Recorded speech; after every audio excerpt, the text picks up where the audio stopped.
আসসালামু আলাইকুম। আলহামদুলিল্লাহ। আপনি সবাই কেমন আছেন? ছোট্ট একটা কথা নিয়ে আসলাম আমার বন্ধু বান্ধব ও ভাই বেড়াদের জন্য। কথাটা অনেক অনেক গুরুত্বপূর্ণ ইম্পর্টেন্ট কথা। তো আমরা বিশ্বাস করি বাংলাদেশ 92% মুসলমান বাংলাদেশ।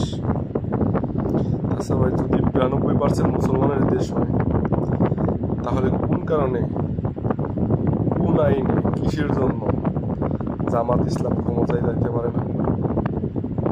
এই জিনিসটা আমার জানার খুব ইচ্ছা। আর আমার ভিডিওটা যে যে দেখবেন, আশা করি সবাই আমার কথাগুলো বুঝতে পারবেন কার কথা বলতেছি আর কিসের কথা বলতেছি। দয়া করে অন্তপক্ষে এবার কেউ ভুল করবেন না, বা দাড়িপাল্লায় দিয়ে দিবেন। তো আশা করি দেশের মানুষ শান্তি থাকতে পারবে, ভালো থাকতে পারবে, এটা আশা করি। এমনকি হাজার হাজার মানুষ এই আশাটাই করতেছে। আপনারা দয়া করে দাড়িপাল্লায় ভোটটা দিয়ে দেবেন, যার যার এলাকায় থেকে যে যে দাঁড়াবে। তাছাড়া আর কাউরে ভোট দিয়ে না ভাই, দেশটা নষ্ট হয়ে গেছে। যদি দেশের ভালো চান তাহলে দাড়িপাল্লায় ভোট দেন। যদি দেশের ভালো চান, ভালো করতে চান, ভালো একটা কিছু মানুষকে দিতে চান, তাহলে দাড়িপাল্লায় ভোট দেন। আশা করি ভালো হবে।